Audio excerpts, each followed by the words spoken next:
Salve, salve! Espero que vocês estejam muito bem. Espero que vocês estejam bem dispostos, bem dispostas para o nosso curso de redação. Neste primeiro momento, nós vamos passar orientações genéricas, orientações assim bem mais abrangentes. Depois a gente vai falar de parágrafos de introdução, como fazer bons parágrafos de introdução, depois como fazer bons parágrafos de desenvolvimento, depois como fazer bons parágrafos de conclusão. Serão então aulas separadas por conteúdos. Esta primeira é mais uma abordagem assim do que pode ser feito antes de começar a produção textual, né? Momentos anteriores, momentos pré-produção textual, além, é claro, de uma ideia da sua missão. Qual é a missão que você tem, o que a banca espera do seu texto, a fim de que você consiga cumprir essas expectativas e consiga também, obviamente, a nota máxima ou algo muito perto disso. Nós trabalhamos, além dessa aula, né, deste curso teórico, deste curso com aulas de redação, nós trabalhamos com as orientações, com as correções. Você produz textos com temas criados pela equipe de professores aqui do Gabaritando. Temos o Orlando Stibler na parte de atualidades, de história, de sociologia, enfim, conhecimentos nessas áreas, com vídeos gravados também com orientação, aumentando o seu repertório, esclarecendo alguns pontos e também criando, né, alguns temas. Né? A Línia Furtado, que também elabora alguns temas e é muito afeita, né, ao estudo de redação pelos eixos temáticos. A gente vai conversar sobre essa estratégia de estudar por eixo temático que facilita bastante a vida de vocês. Então é uma equipe também que corrige, né, outros colegas que corrigem, sempre pontuando o que é necessário para que vocês façam textos adequados ao que a banca espera. Não é um texto que vai concorrer a um prêmio literário, não é um texto que precisa ser perfeito do ponto de vista estético ou até mesmo antropológico, filosófico, sociológico, nada disso. É um texto que precisa cumprir o que a banca espera, e para isso vocês precisam de algumas orientações básicas. Né? Na verdade, nada muito novo, apenas algumas revisões, coisas que vocês já viram. Beleza? Olha só, vamos fazer o seguinte: ó, o que a gente vai ver aqui nessa conversa? Eu vou fazer algumas considerações gerais, explicar o que é um bom texto, ou seja, o que a banca espera. A gente vai conversar sobre o estudo por eixos temáticos, a diferença entre expositivo e argumentativo. Eu sei que você, num primeiro momento, pode reagir com: pô, isso aí é óbvio, eu sei a diferença entre expositivo e argumentativo, mas eu tenho que bater nessa tecla, porque são muitas as redações que chegam com os candidatos escrevendo parágrafos de desenvolvimento muito expositivos. Quem já teve a redação corrigida por mim sabe que eu pego muito no pé com relação a isso, né? São vários testemunhos aí da galera dizendo: pô, Alexandre, enche o saco falando desse negócio de parágrafo excessivamente informativo, expositivo, que tem que ter senso crítico. Eu vou encher mesmo a paciência de vocês nas correções, porque os examinadores vão exigir isso, né? Não adianta ficar passando pano, maquiando para agradar, porque lá no dia da prova, no dia da avaliação da redação, não há esse tratamento. Então vocês precisam ter um choque de realidade, digamos assim. Tá? É óbvio que a gente faz carinho, a gente fala coisas bonitinhas, mas quando é preciso chamar atenção para os equívocos que vocês cometem, a gente chama atenção. E bater um papo rápido sobre a diferença entre fato e opinião, que também é de uma obviedade, como diria o outro lá, né? É de uma obviedade óbvia, mas em tempos de redes sociais e de intolerância, de discursos de ódio e de fake news e de afastamento da realidade, né, do contato com a realidade, a gente também conversa um pouco sobre isso. Vamos lá. Então, assim, vai ser um papo bem objetivo, bem pragmático, sem muita embromação, tá? Meus queridos, minhas queridas, a aquisição de repertório. É... Escrever é ter o que dizer. Fazer uma redação é ter o que dizer sobre. Vamos imaginar que vocês conheçam o melhor professor de redação da galáxia. Né? O sujeito escreveu 10 livros premiados. É o melhor professor da galáxia. Nunca houve, nunca haverá. É o melhor professor de redação que já passou pela existência humana. Se você pedir a esse professor, a esse sábio, a esse perito, a esse alecrim dourado aí, que escreva um texto, que faça uma redação sobre um tema que ele ignora, sobre um assunto que ele desconhece, não tem jeito. Por melhor que ele seja, por mais inteligente que ele seja, a sabedoria dele em relação à redação não dá conta, não é suficiente para que ele produza um bom texto, porque o que ele sabe ajuda a organizar, ajuda a estruturar o conteúdo que nesse caso ele não conhece, ele não tem. A redação, a aula de redação, o que a gente conversa numa aula de redação, as técnicas que a gente passa, as observações que a gente faz na correção, tudo isso tem a ver com a estruturação do texto, com a organização. Conteúdo, não tem como. Ou você sabe, ou você tem o que dizer, ou você não tem. Já passou por essa situação, não? Você está num ambiente. Quer ver uma situação muito interessante? Quando você começa a sair com alguém, e aí você cede a ideia, é uma tolice, mas você cede a essa ideia de ir a um evento com essa pessoa e as pessoas com quem ela trabalha, as pessoas do trabalho da pessoa com quem você está saindo. Você não conhece ninguém, você não tem a menor intimidade com as pessoas e não sabe nada sobre aquele ramo, sobre aquela atividade. Aí você vai, vocês marcam lá num lugar qualquer, na própria empresa, num bar. Já reparou como rola um. Você fica deslocado se o assunto for o assunto de trabalho? Porque você não conhece ninguém e não sabe nada sobre aquilo ali. Qual é a tendência? É você ficar quieto. Hoje ainda tem o celular, né? Que as pessoas começam a usar o celular, mas fica aquele clima assim, meio o que eu estou fazendo aqui, né? Porque você não tem o que dizer, não tem o que acrescentar.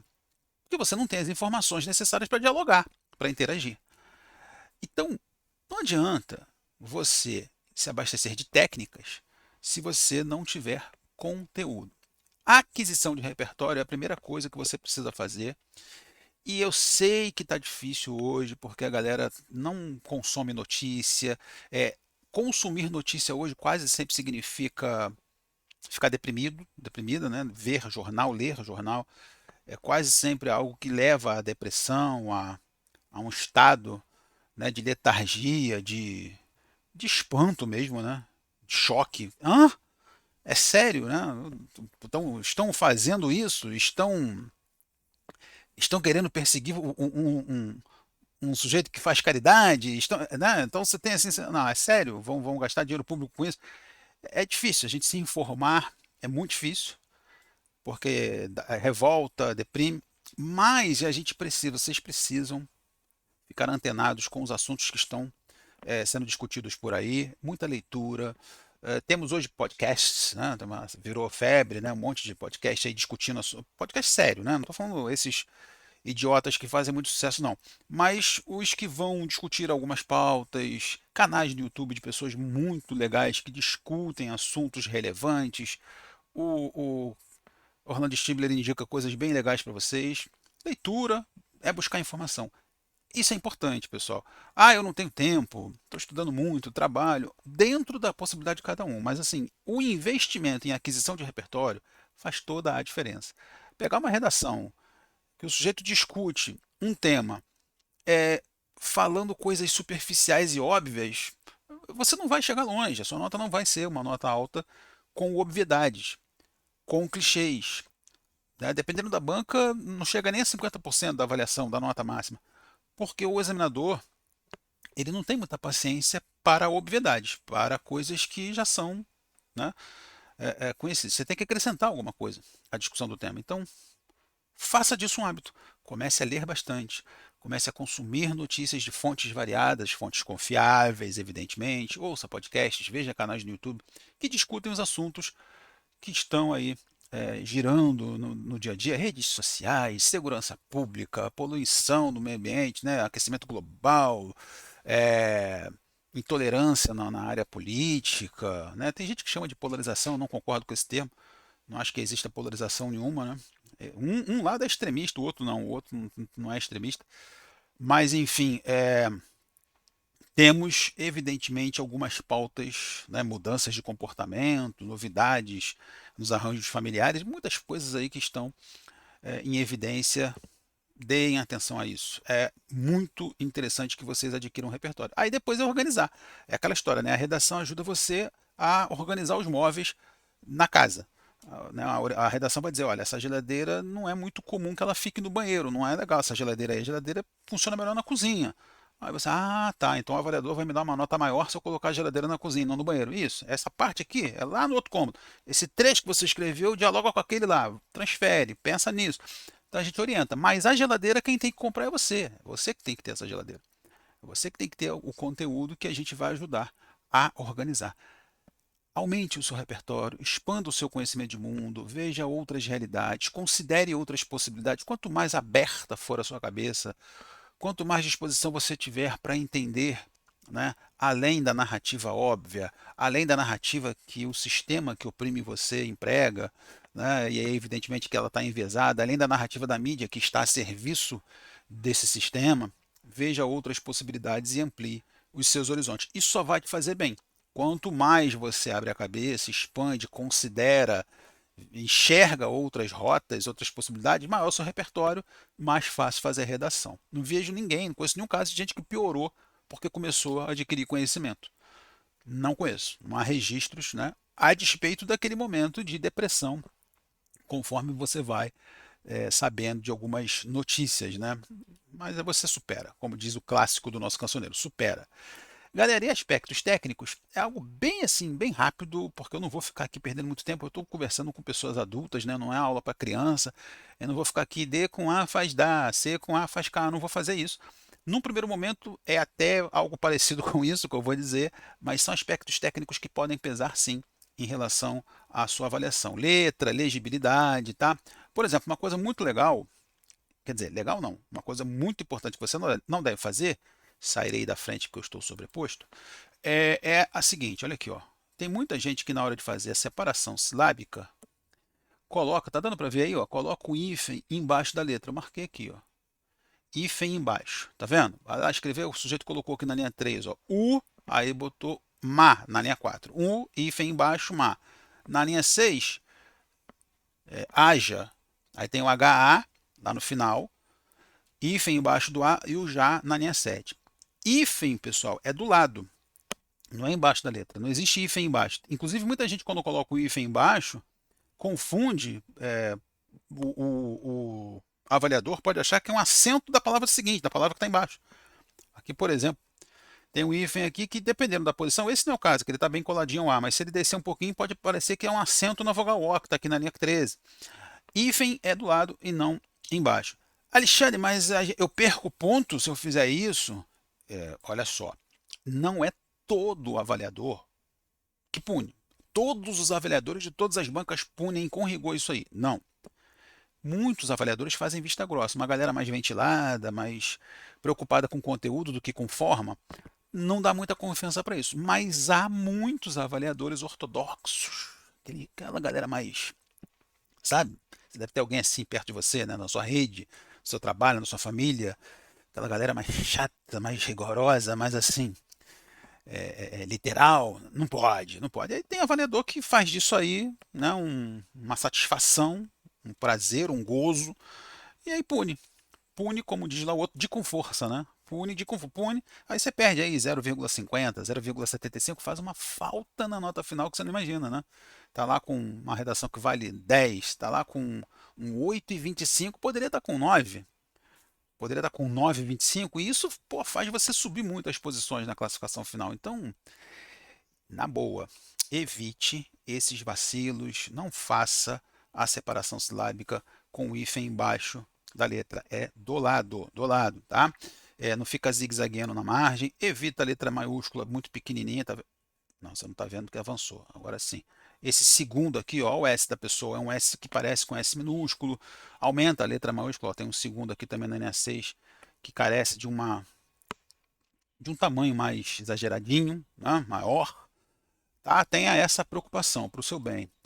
Na próxima, ó, mesma coisa, vários hífens aqui embaixo da letra na margem. Evita também espremer muito, né? Essa margem direita, ela pode ser respeitada de um outro jeito, né? Tá muito grudado, você pode dar um espacinho, tranquilo. Evite rasura, faça um rascunho, mas se tiver que rasurar, dá um tracinho, ó, colocou aqui preconceito. Imagine que tenha escrito aqui preconceito com S. Ih, preconceito com C. Dá um risquinho e escreve do lado. Não faz aquela, não emporcalha o texto, não. Dá um tracinho. Cuidados básicos, letra legível, treine isso. Cuidado com o negócio de cedilha que desce muito, aí parece um acento na palavra de baixo. É tudo frescurinha que alguns avaliadores não punem, né, que alguns avaliadores não consideram, mas como há avaliadores que consideram, acho importante que você fique ciente disso e não dê motivos para ser punido, punida, né? Não dê motivos, como diria, o contrário do que dizia o Tim Maia, né? Me dê motivos. Vamos lá, o que você precisa apresentar para a banca, o que os avaliadores do seu texto esperam encontrar no texto que você vai produzir? Clareza. Já conversou com alguém que não se comunica com clareza? Existem várias formas, né? Uma forma muito curiosa de se comunicar sem clareza é aquela pessoa que não diz o que quer, ela insinua. No Brasil existe uma quantidade generosa, uma quantidade expressiva de pessoas assim. Por exemplo, você está num cômodo com a pessoa. Aí a pessoa diz assim, pô, tá abafado aqui, né? Ela não diz assim, pô, vamos ligar o ar? Vamos ligar o ventilador? Vamos abrir a janela? Ela não fala isso. Ela fala, tá abafado aqui para você tomar a iniciativa de, quer que ligue o ar? Quer que ligue o ventilador? A gente não é muito direto, né? Há até um choque meio cultural, porque você às vezes lidando com você vai a Portugal ou lida com pessoas de Portugal, e eles são muito diretos, né? Eles não ficam dourando a pílula. É uma coisa bem direta. Fala diretamente o que tem que falar. Então não tem esse negócio, tá quente aqui, né, tá abafado aqui. Não, pô, dá para abrir a janela aí, dá para ligar o ar, dá para ligar o ventilador.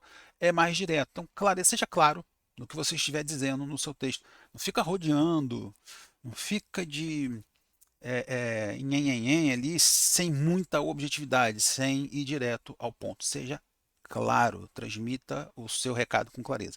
Há elementos gramaticais que podem atrapalhar o seu texto quando você tiver que ser claro. Uma vez que você lança a mão, não, uma vez que você utiliza esses elementos, tem que ficar bem atenta para você verificar se aquilo ali não está comprometendo a clareza. A gente vai discutir isso, tá? Mas o texto tem que ser claro. Essa é uma característica que todas as bancas avaliam, todos os avaliadores exigem, querem ver no seu texto, tá? Exigem do seu texto. Concisão é não ser prolixo, é não ficar ali colocando muita intercalação, né? Há um excesso de intercalação às vezes, a gente vai conversar sobre isso mais para frente. O sujeito, em vez de ir direto ao ponto, fala, aí afasta. Então, por exemplo, em vez de dizer sujeito, verbo, complemento, coloca o sujeito. Aí traz uma informação sobre o sujeito, dentro dessa informação sobre o sujeito tem lá um elemento. Aí traz uma informação sobre esse elemento. Aí duas linhas abaixo vai completar, vai trazer o predicado relacionado àquele sujeito.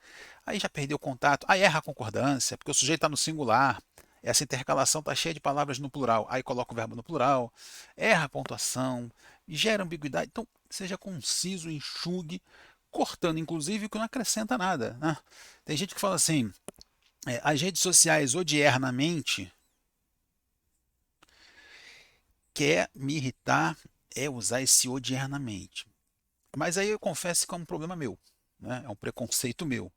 Não tem nada errado com odiernamente, né? A palavra que está à sua disposição, você gosta e quer usar, usa. Eu é que sou chato e não quero, não gosto dessa palavra. Mas olha só, olha como ela é completamente inútil nesse caso. As redes sociais, odiernamente, estão. E por acaso existia rede social antes dos dias de hoje? Rede social é uma coisa de hoje, dos dias de hoje. Não, é uma coisa recente. Então, por que esse odiernamente está fazendo? As redes sociais odiernamente estão aprisionando as pessoas. Pô, pelo amor de Deus, fica muito mais uma cara de firula e presepada do que algo útil. Tira, que não vai fazer falta nenhuma. Quer ver um exemplo clássico? O como, por exemplo, que eu vejo em centenas de redações. São necessárias intervenções para a solução do problema, como, por exemplo, A, B e C. Tiro, por exemplo, são necessárias intervenções como A, B e C. O por exemplo não está acrescentando nada. Em determinados contextos, quando você lança a mão do como, já está claro que você vai dar um exemplo. Então não precisa do como, por exemplo, bota só o como. Legal? Você vai treinar isso, né? A gente vai ver também alguns elementos aí importantes para a concisão. Coesão e coerência, aqui você tem que brilhar. O seu texto tem que apresentar uma sequência lógica, uma unidade de sentido, isso é ser coerente. Unidade de sentido não significa maniqueísmo, tá? São coisas diferentes. Você pode fazer concessões, você pode enxergar problemas em algo que você elogia, você pode enxergar virtudes em algo que você critica. Isso não é ser incoerente. Veja bem, eu posso fazer um texto criticando o comportamento ou criticando as estratégias adotadas pela polícia no combate ao crime. Eu posso fazer um texto criticando a polícia. Isso não significa que eu seja contra a polícia. Só uma pessoa com gravíssimos problemas cognitivos interpreta dessa forma. Porque se você, por exemplo, critica uma instituição, a sua intenção pode ser a de ver essa instituição funcionando de um jeito melhor. Crítica muitas vezes tem a ver com interesse em ver melhor. Porque quando a gente não tem interesse, a gente não critica, a gente fica indiferente. A gente despreza, a gente não. Né, num relacionamento, já estudiosos de relacionamentos afetivos dizem muito isso, né? Pior do que a reclamação é a indiferença, não é? Ou num clássico do nosso cancioneiro lá dos anos 80, do Nico Rezende, né? Dói mais teu silêncio do que tua agressão. Claro que aí ele não está falando necessariamente de agressão física, pelo amor de Deus, hein? Não é uma música que incentiva a agressão física, vamos interpretar direito, hein? Mas dói mais o teu silêncio do que tua agressão. A agressão dói, mas o teu silêncio dói mais. Conhece a música? Esquece e Vem. Bota lá no Google depois e vê Nico Rezende, Esquece e Vem. Há várias versões, tem uma dele com o Mosca no programa Zumbido, tem uma dele no pianinho, é bonita, né? Anos 80. Clássicos do nosso cancioneiro, né? Isso denuncia a nossa idade, mas enfim. Esquece e Vem, Nico Rezende, dói mais teu silêncio do que tua agressão, ou seja, indiferença é pior. Então, criticar a polícia não é ser contra a polícia. Você vai ter uma coerência porque você vai apontar as suas críticas e justificá-las. Você está criticando porque também não crítica pela crítica não convence ninguém. Só reclamar, só apontar o dedo sem justificar. Por que você acha que o comportamento, a estratégia de combate ao crime é equivocada? Você tem que dizer por que é equivocada. É equivocada por quê? Tem que justificar, certo? É arbitrária, porque é arbitrária, é racista, tem que ser convincente. A gente vai ler um texto no final da aula falando um pouco sobre isso. Então, coerência, unidade de sentido, não é maniqueísmo. Né? Isso que eu estou falando só tem coisa boa aqui, o outro lado só tem coisa ruim. Isso também não é uma visão muito equilibrada. Então, e coesão, né? O encadeamento de ideias, a articulação entre as passagens do texto, com os conectivos explicitando a relação lógica. A gente também vai bater um papo sobre isso no bloco 2. Tudo isso aqui vai ser detalhado, tá? E a gente também precisa encontrar uma boa argumentação, porque o seu texto é argumentativo, normalmente, né? Salvo casos bem isolados em que a banca descreve, aponta lá que não quer uma argumentação, isso é muito raro, geralmente quer. Sebrasp, por exemplo, Sebrasp naquelas redações em que a banca estabelece os aspectos, 1, 2 e 3, 1, 2, 3, 4, 1, 2, ela às vezes se conforma com capacidade de informar sobre aquilo ali. Ela nem é muito, digamos, exigente, não é muito exigente em relação à argumentação em determinadas provas, em determinados concursos, principalmente nesses em que ela já determina os aspectos. Então até cabe você mostrar conhecimento, exibir conhecimento, citar a lei, argumento de autoridade, né, embasa o que você está informando, segundo o Código Penal, artigo tal, aí você, né, dá uma mini aula de direito ali em 2, 3 linhas, embasa o que você está falando, até passa. Mas saindo desse universo aí, sebraspiano, e considerando outras bancas, normalmente você precisa argumentar, que significa opinar e justificar. Né? Uma coisa é você dizer isso é bom, outra coisa é você dizer isso é bom porque, e aí você vai justificar porque é bom. Uma coisa é você dizer que você não quer, outra coisa é você dizer não quero porque, e você vai justificar. Em determinadas situações, né, da nossa vida, a gente não tem muita paciência para explicar. Né? Você não vai por quê? Porque eu não estou afim. No dia a dia até convence, ou então está claro que você não quer desenvolver, está com pouca paciência para explicar, não está afim de dar satisfação, eu não vou porque eu não estou afim, ponto. Na redação não serve. Você não vai por quê? Você tem que explicar e tem que convencer. Tem que apresentar um bom motivo. Argumentar, você já desenvolve isso desde a época que você era adolescente ou pré-adolescente, quando você pedia aos pais, né, a sua mãe, ao seu pai, aos dois, para ir a uma festa, você tinha que ter uma carta na manga, tinha que ter um argumento ali para convencer.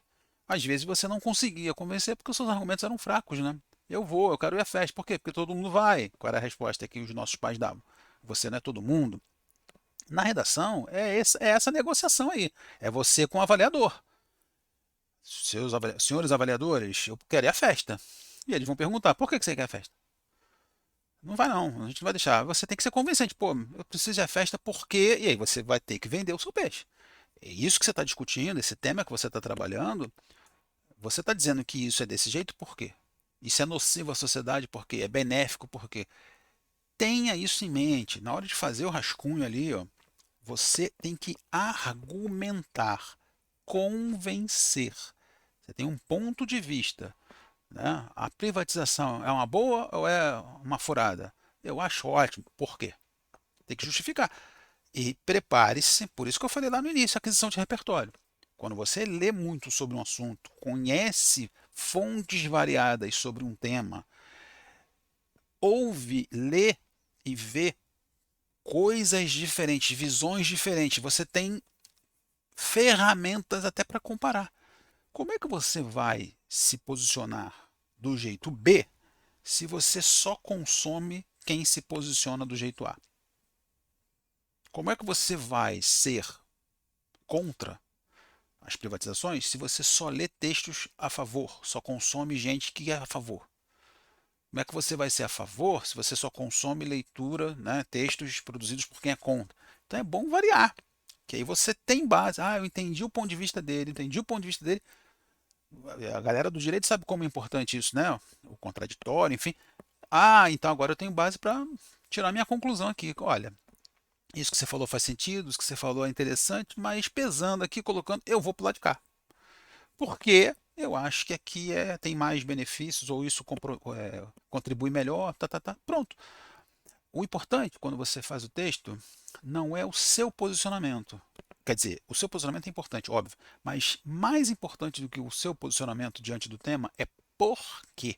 É justificar por que o seu posicionamento é esse.